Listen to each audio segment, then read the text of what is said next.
All right, everybody. Thank you for attending this SSR webinar for the Biology of Reproduction Review Paper of the Year. Before we start with the webinar, there are first, I guess I am Matthew Dean. I'll be moderating. Two pieces of business. First, we encourage everyone to register and attend the SSR annual meeting this summer in Washington, D.C. And then secondly, please, for general comments about the webinar, use the chat box at the bottom. For questions, use the Q&A box so that way we can keep those separate so we don't lose any questions in between comments at the end of the seminar when we go through questions. So I'll introduce our speakers. Dr. Rachel West is the author of the review paper of the year, Sex Differences in Innate and Adaptive Immunity Impact Fetal, Placental, and Maternal Health. Dr. West received a BS and MS degrees in Animal and Dairy Sciences at the University of Georgia before going to Colorado State University for her PhD in Biomedical Sciences, followed by a postdoc at the Colorado Center for Reproductive Medicine. She started her independent research laboratory as an assistant professor in the physiology in the College of Veterinary Medicine at Auburn University in 2021. She is a very active member of SSR, serving on the board of directors from 2019 to 2021. She has a strong publication record with 17 peer-reviewed publications, including journals such as PNAS and Nature Communications. The second half of the webinar will cover current research in her lab and will include a collaborator, Dr. Adrian Corville, who received his PharmD from Auburn University's Harrison College of Pharmacy in 2023. He is currently pursuing his PhD under the mentorship of Dr. Miranda Reed in the Department of Drug Discovery and Development with committee co-chair Dr. West. Their work explores the effect of prenatal cannabinoid exposure on learning and memory with the goal of advancing our understanding of neurodevelopmental outcomes, and he is expected to graduate in 2026 and pursue a career in academia. So with that, I will turn this over to Dr. West, and she could talk about her review and her work. All right, thank you so much for that introduction, Matt. I am sharing. All right, thank you so much for that introduction, and thank you to Biology of Reproduction for this recognition, as well as SSR and the Virtual Education Committee for having us here today. So, like Matt said, the first half of this webinar will be about the review article that was published in 2023. It was co-written with Dr. Kelly Baines, who was a postdoc in my lab at the time. So we're going to go ahead and get right into it with Boys Live Dangerously in the Womb. This is part of a title that was written by Dr. David Barker, who originated the Barker hypothesis, most well known now as the developmental origins of health and disease hypothesis. And essentially what it means is that male fetuses and placentas prioritize rapid growth and development over adaptability during pregnancy, whereas female fetuses and placentas seem to have a little bit more biosensing capacity and can adapt to placental reserves and things like maternal nutrition stores. This difference in growth trajectory can be observed as early as 2 days post-fertilization. So this is a paper that used human IVF-derived embryos. And what we're looking at here is that by day 2, male embryos consist of more cells and are considered to be more developmentally advanced compared to female embryos. By day 3, we see a similar trend. However, this difference was no longer statistically significant. To go along with the cell proliferation data, these researchers also looked at the production or the uptake of nutrients like pyruvate and glucose. So between day 2 and day 5 post-fertilization, male embryos took up more pyruvate. Similarly, male embryos also took up more glucose between day 4 and day 5. Lactate, which is a byproduct of glucose metabolism, was also produced at a higher rate in male embryos compared to female embryos. So strikingly, this difference between male embryo and male embryonic growth happens as early as days after fertilization. However, this does not go without drawbacks. So this idea that male fetuses live dangerously in the womb has been known since the late 18th century. This was first documented by Dr. Joseph Clark, who reported on 20,000 births. And I pulled some quotes out of a series of letters he wrote reporting his findings, where he was working with midwives. And the midwives had told them that based on their experience, that when there's any type of considerable difficulty occurring during labor, the female infants stand a much better chance of survival compared to males. That prioritization of growth was also discussed, where he talks about how the male infants he observed were much larger when they were born. However, this means that they meet with more difficulty and endure more hardship and fatigue in the hour of birth. They surmised that this difference in fetal growth also means that there's differences in male fetuses requiring more nutrition. However, this prioritization of growth and nutrition were also the cause for being more liable to injury and delivery and being brought into the world less perfect. So to summarize that, female fetuses prioritize fetal-placental adaptability and the optimization of the placental reserve capacity. And if that means they need to deprioritize their growth trajectory and grow a little bit smaller, that's okay because it leads to increased rates of survival. Whereas male fetuses and placentas do not prioritize fetal-placental adaptability or placental reserve capacity, choosing to spend the energy on growth trajectory, which does lead them increasingly vulnerable to intrauterine morbidity and mortality risk. So, why? What are some of the mechanisms that lead to this genetic and sexual dimorphism? And that's what the first half of our review article talked about, where there are inherent genetic and hormonal differences between male and female placentas and fetuses. The first I'm going to talk about is X chromosome inactivation. So genetically, with biologic sex, males are XY and females are XX. So in order to prevent females from getting a double dose of X-linked genes, there needs to be this X chromosome inactivation.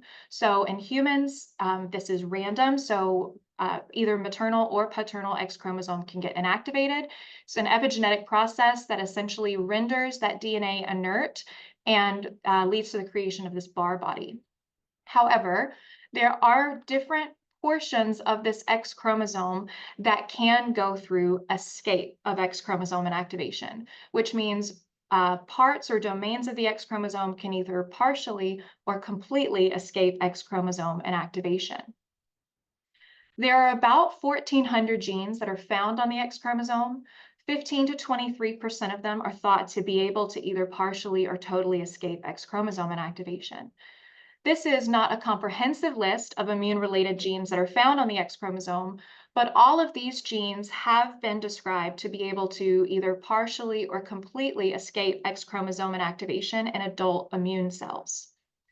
What you see in bold are also immune cells or immune-related genes that have been found to be differentially expressed in placentas. So TLR7 is hypermethylated in male term placental cells, suggesting that it might not be as transcriptionally active. IL-3RA is upregulated in the female Hofbauer cells, which are basically placental macrophages. DDX3X is upregulated in female first trimester and term placental cells. And TMSB4X is also higher in female first trimester trophoblast cells, indicating that there might be some X chromosome inactivation that might be underlying some differences that we see between male and female placentas. The next phenomenon is this idea of genomic imprinting. So in all of the rest of our chromosomes and the genes found on those chromosomes, we do get one copy from mom and one copy from dad, except in the case of genomic imprinting, where for some reason or another, one of those copies is silenced. So in the process of maternal imprinting, the copy of that gene on the maternal chromosome is silenced and is expressed only on the paternal chromosome. Whereas in the case of paternal imprinting, the paternal gene is silenced and only the maternal chromosome expresses that gene. Interestingly, this imprinting also follows that idea of growth versus adaptability. What I mean by that is genes that are maternally imprinted, which means they're only expressed on the paternal chromosome, are responsible for fetal growth promotion. whereas genes that are paternally imprinted, meaning they're only expressed on the maternal chromosome, are more related to fetal growth regulation. The best example of this is going to be the relationship between H19 and IGF-2. H19 is a tumor suppressor, meaning it's going to regulate cell proliferation, and it's paternally imprinted, meaning it's only expressed on the maternal allele. Whereas IGF-2 is insulin growth factor, which is going to be a growth factor and is maternally imprinted, meaning it's only expressed on the paternal chromosome, again showing that difference between paternal and maternal, male and female, and growth and adaptability. Portions of the X chromosome that can also be imprinted also hold areas that can contain microRNA clusters. Two that I think are really interesting are going to be C14MC and C19MC, which are primate-specific, almost exclusively expressed in the placenta. C14MC is only expressed by the maternal chromosome. C19MC is only expressed by the paternal chromosome. And a paper that came out of Margarita Pisarska's lab in 2022 looked at microRNA profiles in male and female first and third trimester placentas. They also went a little bit further and dug into these two clusters. And what they found is if you look at these bar charts at the bottom, they didn't find a lot of sexual dimorphism in C19MC cluster. But what they did find is in the females and the males, and what you see in light is first trimester, and the darker bar is third trimester, you see kind of an inverse relationship where there are fewer C14MC microRNAs expressed in the first trimester of females compared to males. But by the third trimester, there are more C14MC microRNAs expressed in the female placenta compared to male. They next did RNA-seq or microRNA-seq, and they looked at gene ontology, and they found several functional pathways that were relevant to immune signaling in related to these C14MC microRNAs. And they also followed that same kind of first versus third trimester patterning, which you can see really well here with IL-8. So the darker the color, which means it's the more microRNAs related to that pathway expressed. You see a very big difference in the first trimester, very abundant in males compared to females. Similarly here with IL-17, much more of those microRNAs related to IL-17 signaling found in the male first trimester compared to the third trimester, whereas in the third trimester of females, there are many more of those microRNAs expressed. Similarly with IL-6, which seems to be more important for microRNAs with the female placenta. So this shows that genomic imprinting might be playing a role in some of the sex-specific differences and sex-specific gene expression related to immune signaling in the placenta. The final step is going to be androgen synthesis and secretion. So testosterone is a critical component of sex determination in the male. And you can see that testosterone begins to be produced by the fetal testis very early in pregnancy, where sometime around week 16 or week 18, those testosterone levels peak. And at this point in the amniotic fluid of male fetuses, testosterone concentration is anywhere from 2 to 5-fold higher in males compared to females. It's also analogous to circulating testosterone levels of a post-pubertal man. So very abundant levels of testosterone in these fetuses in the amniotic fluid. Testosterone has been implicated in preeclampsia, where women who were preeclamptic had higher levels of testosterone and free testosterone, about 2-fold higher compared to normotensive women. Testosterone is also thought to play a role in the hallmarks of preeclampsia, with contributing to endothelial cell dysfunction, decreased vascularization, decreased spiral artery remodeling, and decreased angiogenesis. All complications that can lead to preeclampsia and fetal growth restriction. Beyond the fact that elevated maternal serum testosterone levels are higher in preeclamptic pregnancies, they also found that androgen levels in women carrying male fetuses who had preeclampsia had significantly higher testosterone levels than preeclamptic women carrying female fetuses. Additionally, there were elevated maternal serum testosterone levels in the second and third trimester were also correlated with lower birth weight and fetal length. And elevated maternal salivary testosterone levels were also correlated with lower birth weight, with male birth weight being more impacted than female. Now, where this testosterone is coming from is also kind of up for grabs, where it could be coming from the fetal testis during sex determination, but the male placenta also has de novo androgen synthesis capacity. So it could be coming from the placenta itself, but also women who have androgen disorders like polycystic ovarian syndrome also have higher levels of circulating testosterone during pregnancy, and they also experience increased rates of preeclampsia. So it's hard to say where exactly this testosterone is coming from, but what we can say is that sex steroids are playing a role in adverse pregnancy outcomes, and it may have a bias towards male. So, how does this all translate to changes in the immune system during pregnancy? And that's what the second half of this review article focused on. So we talk about, in the first part, we talk about the differences in the innate immune system. So that's going to be the rapid, non-specific defense that responds rapidly to various invaders and pathogens or signals of inflammation. Whereas we also talk about the adaptive immune response, which is going to be a more specific, learned response that develops over time through exposure to pathogens or vaccines. So I'm going to first talk about the innate immune response. So this paper looked at first trimester sexually dimorphic crosstalk at the maternal-fetal interface. They essentially took week 10 to 13 placentas and decidual cells, and they did RNA-seq on some maternal cells as well as placental cells. So with that RNA-seq, they also did gene ontology, and that's what you're looking at here. And what they found was in male trophoblast, several functional pathways related to protein translation, mitochondrial, and ribosomal function were enriched. Whereas in female trophoblast cells, pathways related to cytokine-mediated signaling and responses to various compounds and stimuli were enriched, which I think of, it kind of takes you back to that idea where female placentas have these biosensing and adaptive processes that they really prioritize.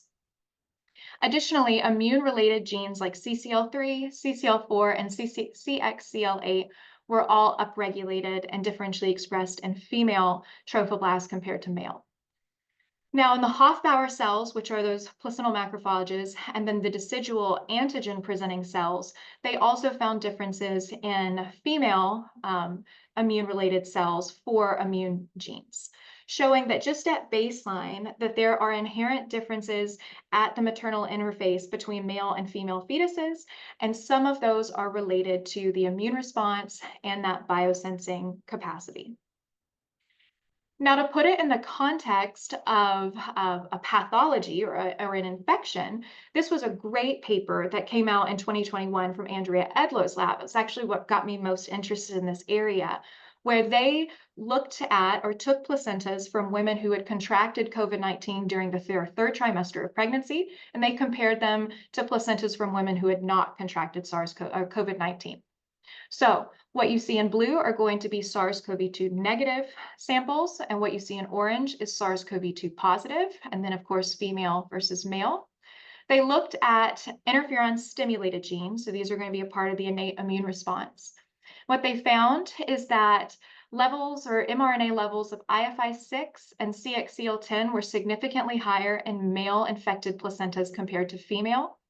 Additionally, for all three of these ISGs, we only saw an upregulation of these ISGs in the male infected placentas compared to their non-infected counterparts, suggesting that there is a bigger interferon response in these male placentas.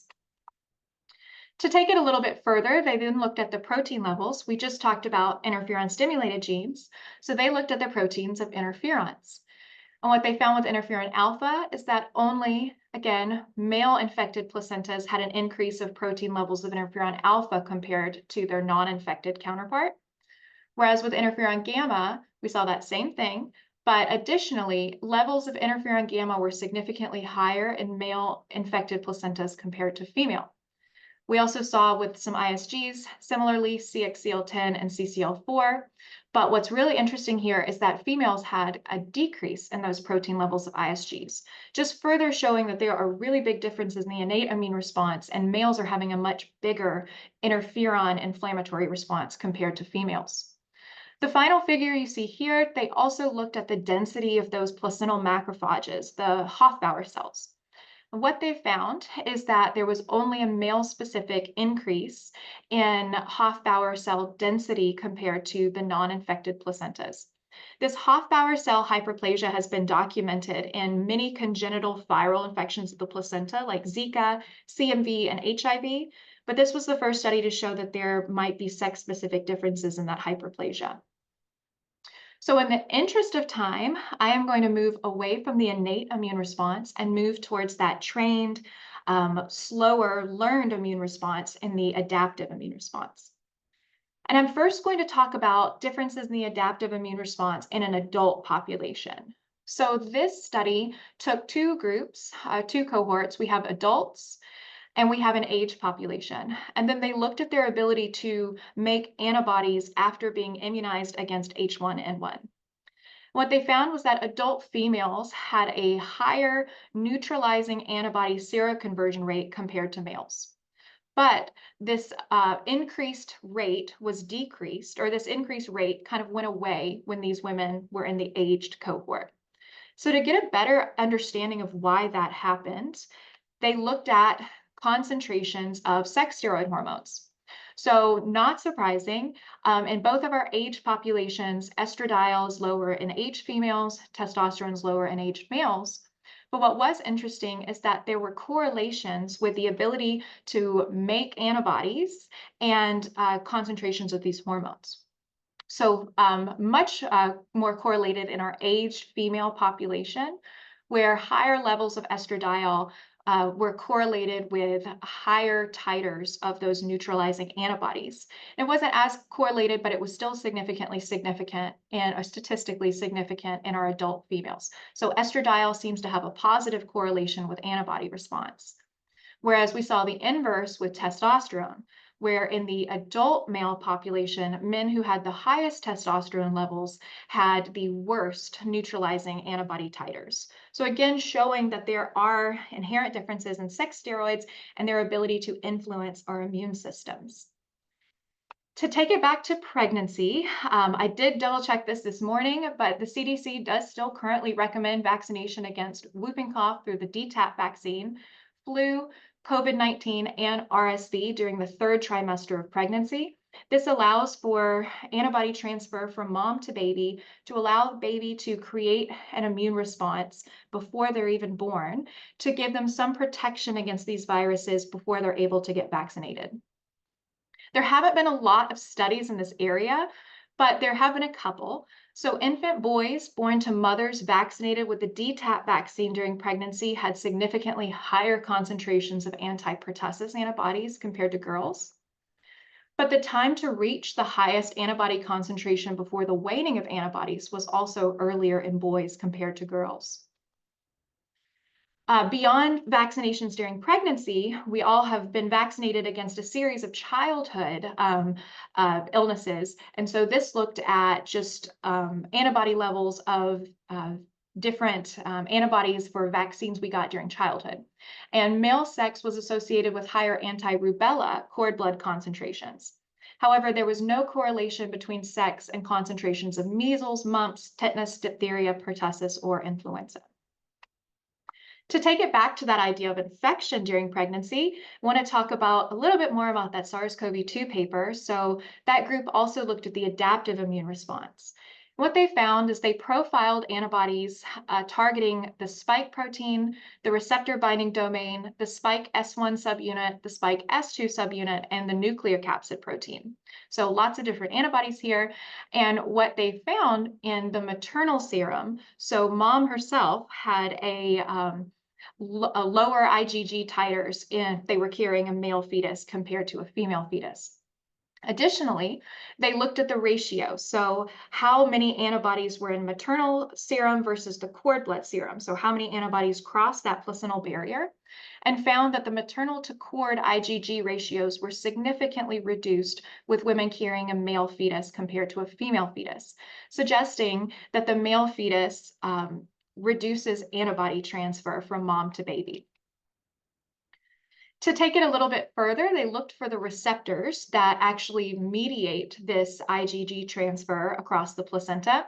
FcRn is considered the classical placental mediator, but Fc gamma R1, 2, and 3 are now being understood to have bigger roles. Additionally, Fc gamma receptors also are stimulated by interferons, and male placentas, we've already talked about, had a bigger interferon response. So what they found is that for FcRn and Fc gamma R3, male infected placentas had higher levels of those receptors compared to female infected placentas. Additionally, they only saw an increase of these receptors in the male infected placentas compared to the non-infected counterparts. So this suggests a potential compensatory mechanism to try to mitigate some of that reduced antibody transfer. However, that is kind of speculative. So that is all I'm going to talk about, the adaptive immune response. I'm going to end today with, what about mom? So does the sex of the fetus actually affect mom's immune system? Because the pregnancy is such an immune-mediated event. In the beginning, we have that Th1 pro-inflammatory environment that's so critical, and then it shifts to this Th2 immune response, where women who have Th1-mediated autoimmune disorders like rheumatoid arthritis and MS often talk about how their symptoms kind of go away while they're pregnant. Whereas other women who have Th2 immune disorders like asthma talk about their symptoms being exacerbated. So we're going to talk a little bit about asthma, where the presence of a female fetus is associated with the exacerbation of maternal asthma and the need for increased inhaled steroid treatments during pregnancy. So women using inhaled steroids already did have increased use of their steroids while they were pregnant. If they were carrying a female fetus, they did not report this same phenomenon if they were carrying a male fetus. Also, asthmatic women carrying female fetuses that did not use steroids during pregnancy had increased maternal circulating monocyte counts, and the percentage of white blood cells that were monocytes were significantly increased, suggesting that this is an inflammation or an immune-mediated event. The severity of asthma symptoms are increased in the second and third trimester in women carrying a female fetus. And this paper hypothesized that potentially testosterone coming from the fetal testis during sex determination promotes bronchodilation. So meaning that's why those symptoms aren't being exacerbated.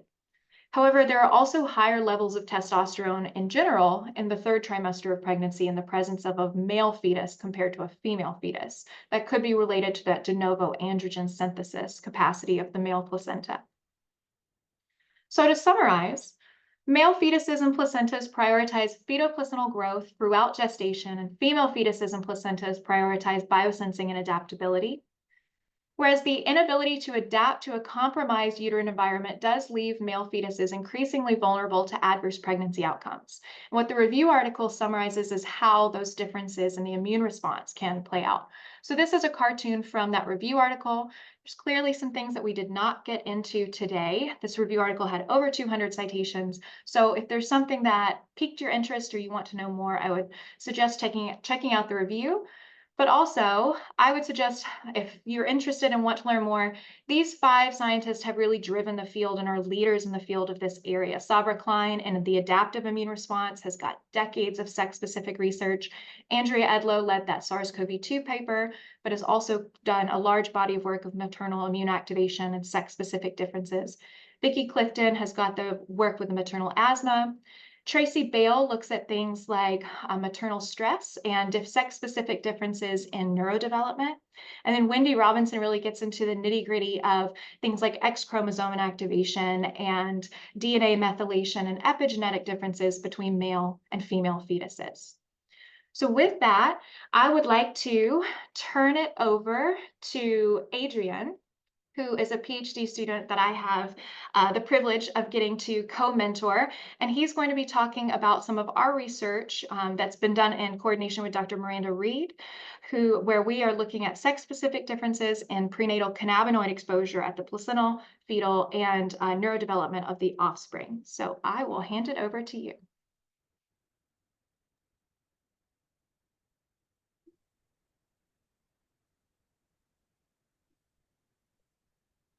You're getting there, folks. We love technical difficulties. Alrighty. So, hello everyone. So today we'll be talking to you all about the effects of prenatal cannabinoid exposure on fetal development and the overarching downstream alterations it has on the medial prefrontal cortex. So just as a general overview of what I'm going to be going over today, I will be providing a background to my project areas and presenting on developmental and behavioral data as a result of prenatal cannabinoid exposure. To start my project background off is that there is an increase in use of cannabis by pregnant women reported.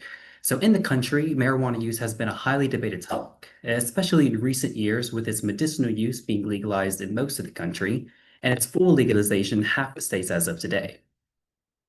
In states where THC, a component found in marijuana, has been legalized, there's been an increase in use reported by pregnant women due to a positive effect of combating morning sickness.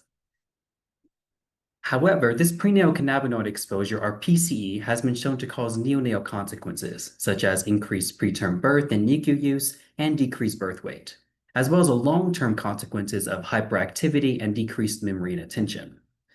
A question then arose as to how THC was able to cause all this, which brings me to one area of my project, the placenta. The placenta is a transient organ that develops during pregnancy that acts as both a barrier to protect the fetus and provide it nutrients as it grows. THC, being a lipid-soluble drug, can readily cross the placenta barrier and has been proven to lead to alterations in placental hormone release and cell differentiation, ultimately causing insufficient exchange of nutrients and oxygen.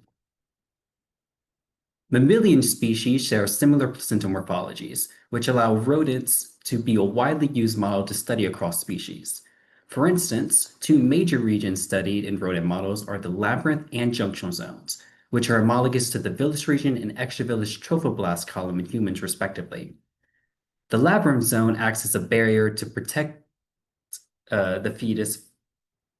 Sorry, the labyrinth zone acts as, yes, the barrier to between the fetal and maternal blood supplies in order to control the exchange of nutrients and waste, while the junctional zone utilizes invasive trophoblasts in order to create the uterus and remodel spiral arteries to connect the maternal and fetal blood supplies together.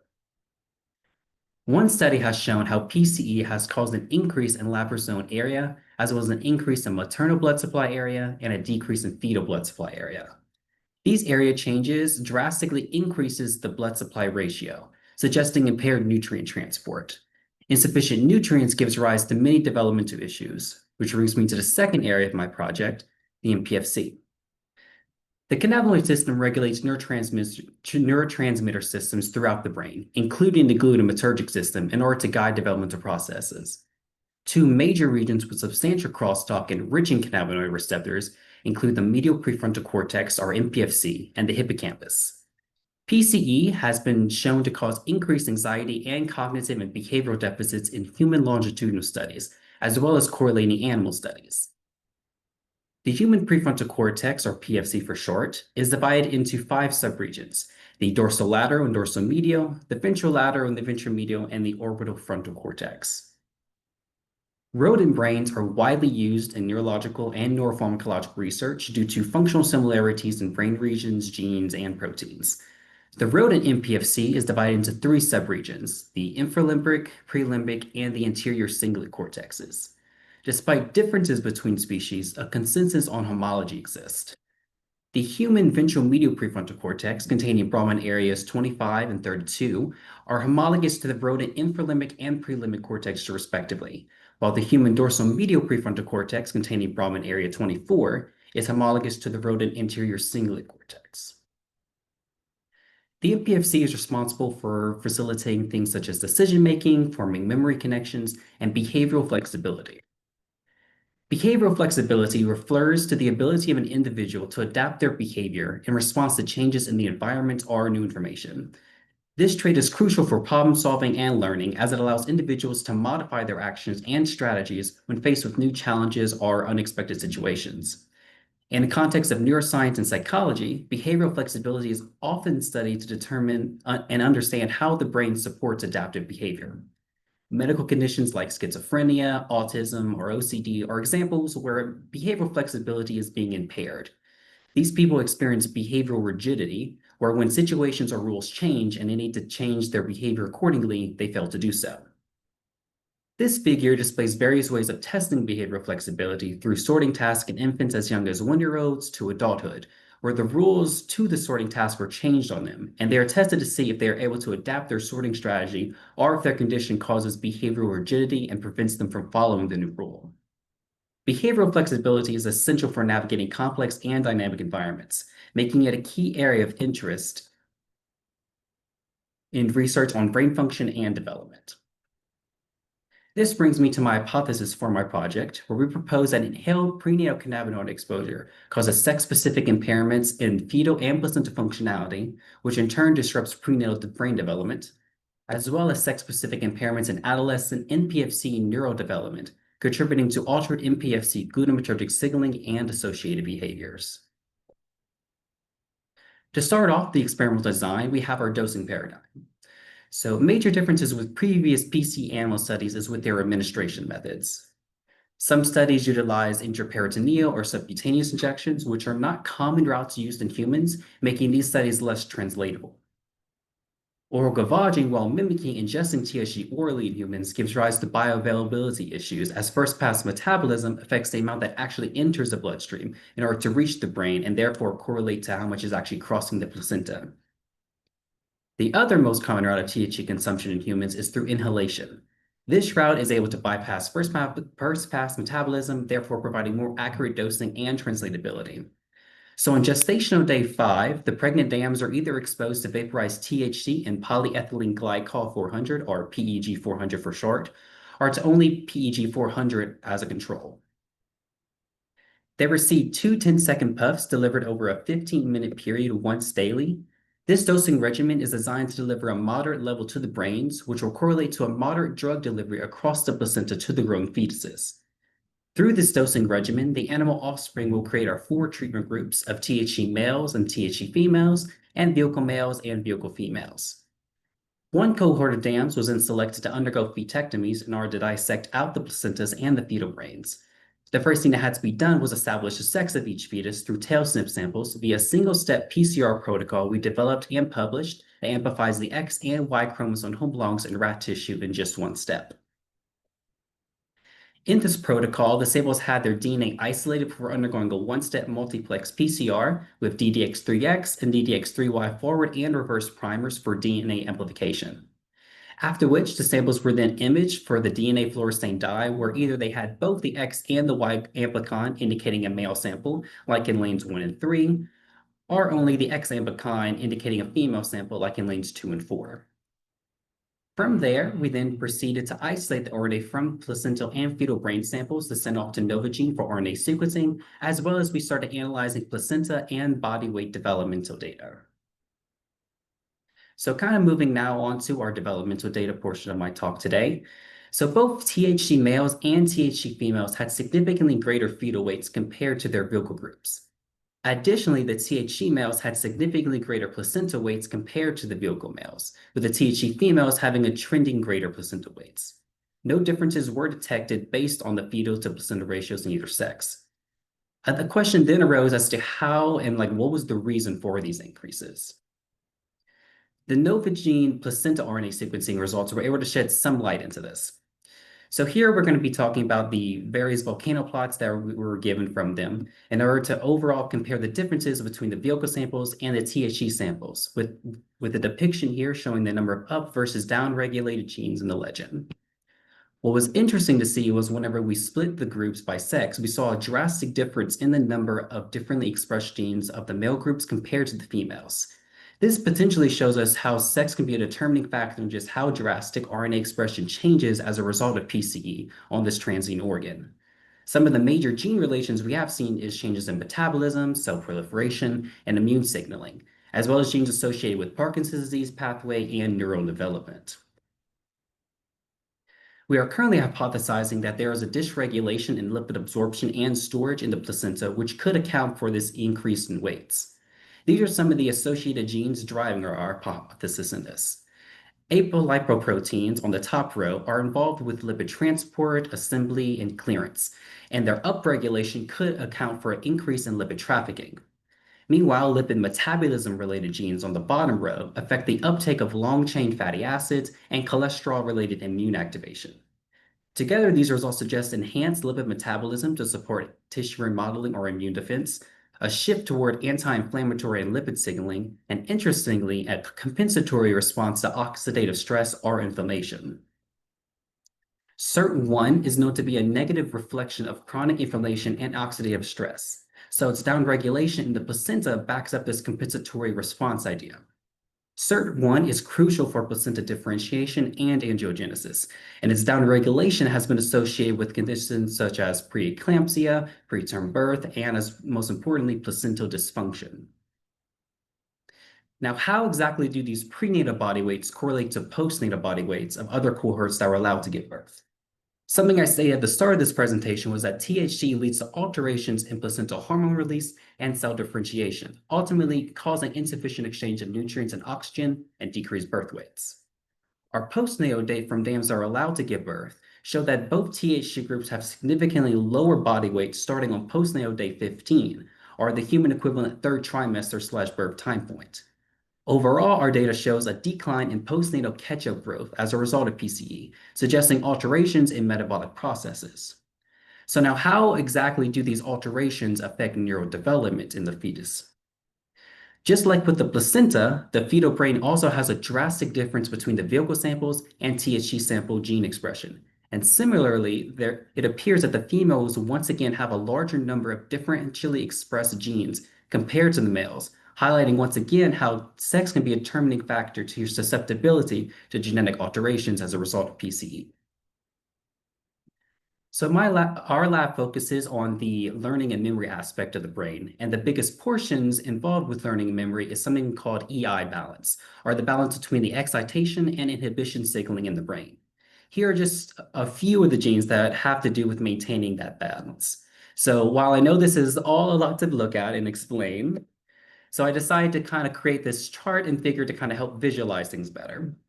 So before I discuss the alterations, I figured I'd kind of walk through what would be the normal brain function first.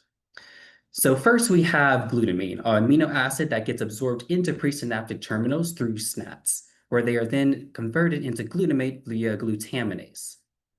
Glutamate can additionally be converted into GABA via glutamate decarboxylase, after which both of them are stored inside vesicles before being released and binding to their respective receptors.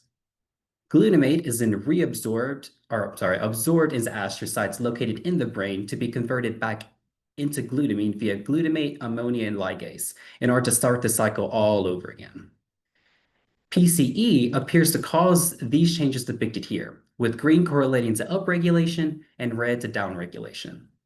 Overall, there's an increase in glutamate production and a decrease in its breakdown, leading to a excitotoxicity in the brain.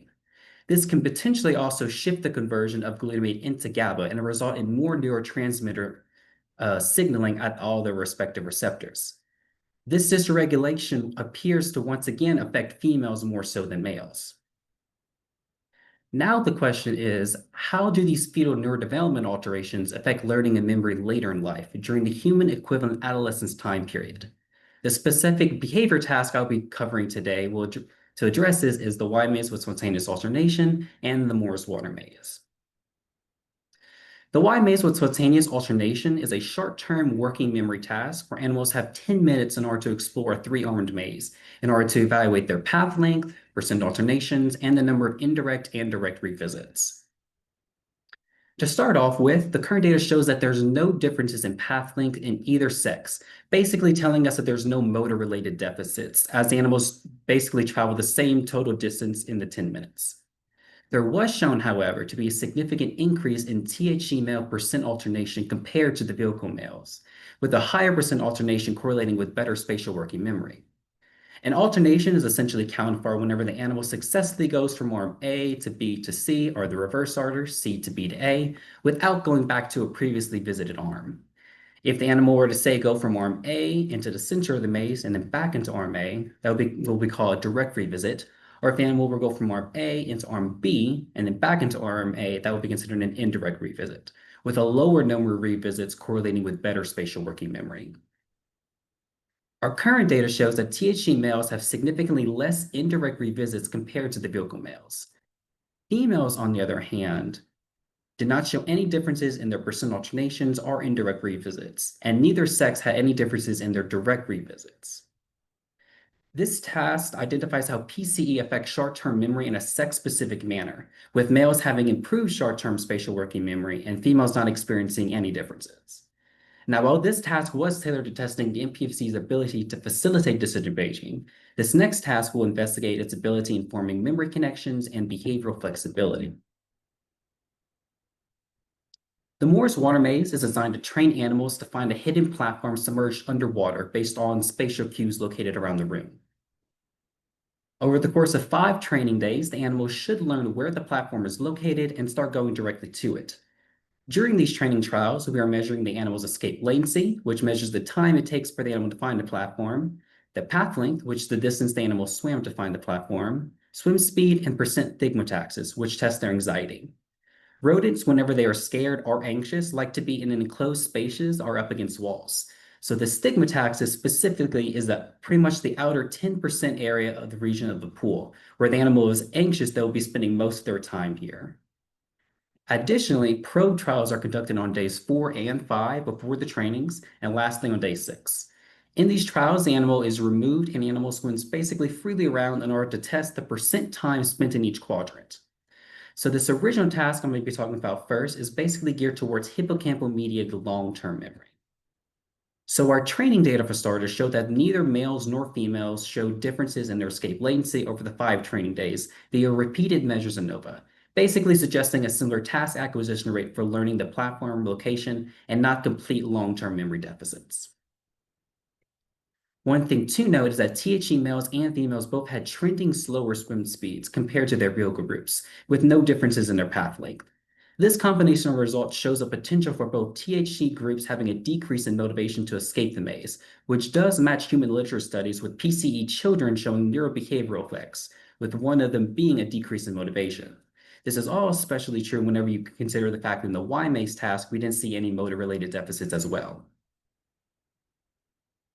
The percent thigmotaxis was not shown to be significantly different over time for the males nor the female groups, basically indicating a similar rate of decline in anxiety-like behavior. Overall, these training results suggest a trending motivation deficit as a result of PCE. Moving on to the probe trials, animals with good long-term memory should be spending more time in this target quadrant that contained the platform. As I said before, the platform was removed during these trials, basically comparing the time spent in the target quadrant as compared to the average of the other 3 remaining quadrants. Animals with deficits of long-term memory will spend equal amounts of time in all 4 quadrants, with chance performance being at 25%, indicated by the dotted line on the graph on the bar graphs I'll be showing you soon.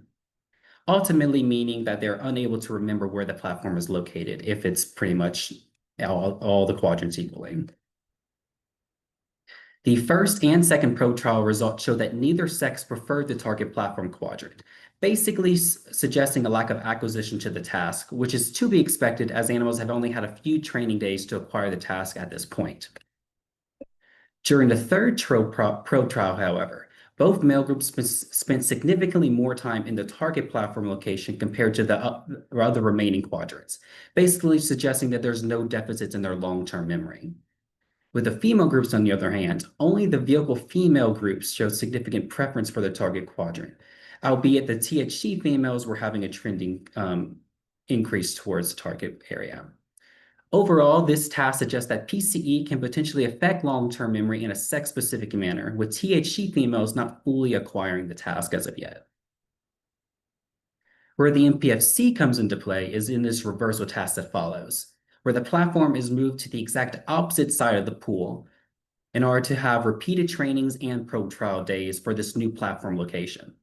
So while this original task was geared towards hippocampal-mediated long-term memory, this reversal task is geared towards MPFC-mediated behavioral flexibility. So before I go into the results, I thought I'd take a second to discuss the idea of behavioral flexibility in regards to this Moore's water maze task. With a behavioral flexible brain, the rats will be able to learn the location of the platform during training and start going directly towards the platform on their 5th day as compared to their 1st day of training. Meanwhile, evidence of behavioral rigidity in animals can show up in training data with the animals having slower time finding the new platform location. Our training data for this recursive task, for starters, showed that neither males nor females showed differences in their escape latency over the 5 training days, basically suggesting a similar task acquisition rate for learning the new platform location and not complete overall behavioral rigidity. One thing to note is that the THE females and THE males and females both had significantly slower swim speeds compared to their vehicle groups, with no differences in their path lengths. This combination of results mirrors that of the original task, increasing the likelihood that the THE groups have a decrease in motivation to escape the maze. The percent thigmotaxis was not shown to be significantly different over time for the male groups, but was shown to be significant for the female groups, with the vehicle females have a steady decline in their anxiety-like behavior, but the THE females having a consistent anxiety. Overall, this reversal training results suggest a motivation deficit and a sex-dependent angiogenic defect. Moving on to the reversal results now. For the probe trial, first we're going to take a moment to discuss what the reversal will be looking like for these probe trials. With the behavioral flexible brain, the animal should be spending more time in this target quadrant as compared to, in this new target platform location, as compared to the old quadrant or the opposite quadrant that contained the old platform location. Meanwhile, in cases of behavioral rigidity, the animals will be spending more time in this opposite quadrant compared to the target quadrant, as they are unable to learn that essentially the platform has moved. So the first probe trial results show that neither sex preferred the target platform quadrant, basically suggesting once again a lack of acquisition to the reversal task. In fact, both the vehicle groups were still significantly preferring the opposite quadrant, aka the old target quadrant, compared to the new target quadrant location. During their second probe trial, the vehicle males spent significantly more time in their target quadrant compared to the opposite quadrant, as well as spending significantly more time in the target compared to the THE males. This data suggests that THE males have behavioral flexibility deficits in learning the new platform location, as they are still being influenced by the original task. Both female groups, on the other hand, showed a preference for the target quadrant compared to their opposite quadrant. Overall, this task distinctly identifies how PCE affects behavioral flexibility in a sex-specific manner, with males having deficits in behavioral flexibility and females not experiencing any differences. So lastly, here's a general overall summary of our findings currently with the PCE data. So PCE causes a drastic up and down regulation of RNA expression in the placenta, resulting in metabolic and developmental dysregulation. A drastic up and down regulation of RNA expression in the fetal brain, resulting in dysregulation of early neurodevelopmental EI balance. Deficits in both male and females' motivation-like behavior. A sex-dependent angiogenic defect, with females having maintained anxiety-like behavior, and a sex-specific learning and memory effect, with males experiencing enhanced short-term memory and also behavioral rigidity. So before finishing up, I would like to thank my advisor, Dr. Reed, and my co-chair, Dr. West, and the rest of my community for their willingness to always help and be available for questions. I would also like to thank my fellow lab mates and the rest of Dr. West's lab for their help in my research so far, and our R01 funding provided by the NIH. Dr. West and I would now be happy to take any questions you have regarding our presentations today. Thank you. All right, so if you have any questions, please drop them in the Q&A box and we'll go through them until as much time as time allows. I'm going to go ahead and take advantage of being the moderator and ask my question first.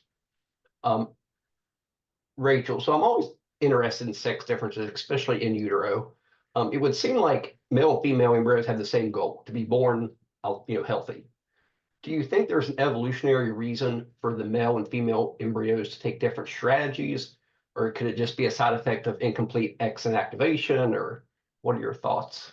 Yeah, there's actually, so with the genomic imprinting, there is a hypothesis that there is this trade-off where it's essentially about survival, where males are thinking about, well, I need my offspring to be bigger, I need them to be more dominant, I need them to be born because they're going to be the ones that are going to attract the females and be able to spread genes and reproduce with more females, whereas females are like, I need everybody to survive and I need all of my offspring to be born, and that's how my genes are going to be met. The likelihood that my genes are going to be passed on will be more likely. So this growth is kind of the idea of where if offspring are bigger, then they're most likely going to be bigger when they're adults, and then they might be more dominant and be able to pass on genes better. Whereas with females, it's just survivability. So it's kind of this evolutionary hypothesis about growth versus survival. So you need fewer males, but they need to be bigger. Yeah, I think that's, or maybe it's not even fewer males. Maybe it's just like, that's all they're thinking about. It's like bigger dominance. That's all kind of a hypothesis, but that came about with the genomic imprinting. Okay, so we'll jump to a few questions in the Q&A. At which stage of pregnancy the testosterone concentration was associated with preeclampsia? Also, is there any evidence of placental size difference? Yeah, that's a great question. So that paper I talked about with the testosterone levels in preeclampsia, all of those little points were from different papers. And so there have been a lot of papers demonstrating this, but unfortunately, most of those papers are waiting for preeclampsia diagnosis and then looking at testosterone levels. And so preeclampsia is typically usually diagnosed in the third trimester. So most of those papers are looking at third trimester levels of testosterone after diagnosis of preeclampsia. I don't think there's a lot of research out there showing if testosterone is elevated and if in earlier pregnancy and if that's correlated with preeclampsia, but there might be. For placental size difference, it's a little bit up in the air. There are some papers that suggest that female placentas are bigger, and maybe that's trying to when we see things with like small for gestational age or growth restriction, sometimes those placentas are bigger in general just to try to help the fetus and help for maternal fetal transfer. But I don't think that there's like a studied, well understood female fetuses are, female placentas are bigger. And it's this like well documented phenomenon. But there is some speculation that overall female placentas are usually a little bit bigger. Second question, can IVF affect reduce the expected differences between male and female fetuses and placentas? Yeah, that's a great question. So there was this really interesting paper that came out in 2015 in PNAS where they were trying to figure out sex ratios and survivability between males and females. And what they found so they used chorionic villus sampling, amniocentesis results, and induced abortions, but they also looked at IVF and assisted reproductive technologies data. What they found was that more male embryos, like essentially up to the blastocyst stage, had chromosome differences, so chromosome abnormalities, and more male embryos did not survive up to that blastocyst stage and had higher rates of pregnancy loss up to about 2 weeks. So whether that is just inherent where we have a lot of cell proliferation and maybe there are some mistakes happening that lead to that difference between male and females, or if IVF itself, which can be very hard on an embryo, is driving that increased chromosome abnormality or genetic abnormality or increased loss. It's kind of up in the air, but there are differences in those early IVF-derived embryos. This is Dr. Chandra from Hampton University. This question is directed at Rachel. My research is focused on prominent infertility syndrome, PCOS, for which there is no treatment protocol available today. So the target is steroid testosterone, which creates related problems. Do you have any clue in the disturbance of the metabolic pathway? So how testosterone affects metabolism? I'm assuming I do not. I'm not really sure, or is the treatment is going to be to try to tamp down. So I do not have a great answer for that. I am sorry. Another question, I likely missed it due to having to step away, but is in the latter half of the talk on THC, would you expect to see similar results from other forms of THC consumption rather than smoke inhalation, like edible or vape forms? So yes, the biggest thing about different formulations of THC is ultimately depending on how much is actually entering the bloodstream and therefore being able to cross the placenta. So that's all going to be going back to doing PK studies on various formulations and then getting the exact concentration that you need. So there are because like having an edible sometimes if I think I want to say some studies I saw where you had to have almost 5 to 10 milligrams of per kilogram of body weight of eating an edible versus having a subcutaneous injection of maybe 3 milligrams per kilogram. So it really just depends on the bioavailability of the route that you're going for. But ultimately, we should see similar results depending on across different routes of administration. I am curious if it is possible that the metabolic changes that you are seeing in the placenta in the THC treated groups are due to differences in food intake. So we have actually looked at food intake data. We were seeing results where basically the THC exposed pregnant dams were actually eating more food, which I mean, if you think about the typicalness of people who smoke weed or anything, they do get what we call the munchies. So potentially it could due to the fact they are eating more food, which has been linked as I want to say in other studies towards um, I can't remember off the top of my head what they're where who wrote them or what they were called, but it was something with regards to um I want to say linked issues and towards like having later in life things such as diabetes development and obesity development. So they could potentially have correlations to how much they're eating towards it as well, but that's going to be a whole other factor in everything.